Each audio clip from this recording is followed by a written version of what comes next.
તો ટ્રમ્પે જ્યારથી જ રાષ્ટ્રપતિ પદના શપથ લીધા અને ત્યારથી જ લગાતાર તે પોતાની મહાસત્તાનો વિકાસ કરવા માટે વારંવાર જે ટેરિફ છે તેનો ઉલ્લેખ કરી રહ્યા છે, પરંતુ આ જે ટેરિફ છે તે ફરી એકવાર હવે ભારત માટે મુસીબત બનશે કે માત્ર દબાણ ઊભું કરવાનો પ્રયત્ન કરવામાં આવી રહ્યો છે તે જાણીએ, કારણ કે આ પહેલા પણ ટ્રમ્પ આવું કરી ચૂક્યા છે। સૌથી પહેલા વાત કરવામાં આવે કે કઈ રીતે ચીન પર ટેરિફ લાદવાની વાત કરવામાં આવી 150% અને ત્યારબાદ હવે માત્ર 35% ટેરિફ લાદવામાં આવશે તેવી શક્યતાઓ જે છે તેને નકારી શકાતી નથી। આ પહેલા ચીનને વારંવાર ટ્રમ્પ દ્વારા ધમકીઓ આપવામાં આવી, તે બંનેના વણસતા સંબંધોને લઈને 150% ટેરિફ જે છે તે લાગુ કરવામાં આવશે તેવું વારંવાર ટ્રમ્પ દ્વારા કહેવામાં આવ્યું, પરંતુ ત્યારબાદ આ વાત અત્યારે 35% સુધી છે। વાત કરવામાં આવે જાપાનની, તો જાપાનને પણ પહેલા ડરાવવાની ખૂબ જ કોશિશ કરી ટ્રમ્પે। જાપાનને પહેલા 50% ટેરિફની ધમકી ટ્રમ્પ દ્વારા આપવામાં આવી, જોકે ત્યારબાદ હવે માત્ર 15% ટેરિફ લાદવાની વાત કરીને આ વાત અહીં અટકી ગઈ છે અને તેવું જ હવે ભારત જોડે પણ કરવાનો પ્રયત્ન કરવામાં આવી રહ્યો છે।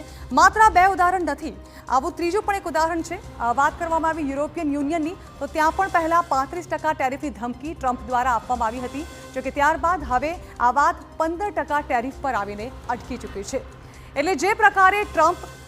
વિવિધ દેશો પર દબાણ ઊભું કરવાના લગાતાર પ્રયત્નો કરી રહ્યા છે, જે રીતે પોતાની જ વાત પરથી પલટી મારી રહ્યા છે, તેના પરથી હવે ફરી એકવાર સવાલ એ થઈ રહ્યો છે કે આજે જે ટ્રમ્પ દ્વારા સ્ટેટમેન્ટ આપવામાં આવ્યું છે તે સ્ટેટમેન્ટ લઈને કે ખરેખર ભારત પર 25% ટેરિફ લાદવાનો છે કે હજુ તેના પરથી પણ ટ્રમ્પ દબાણ ઊભું કરીને પલટી મારવાની શક્યતા ધરાવે છે।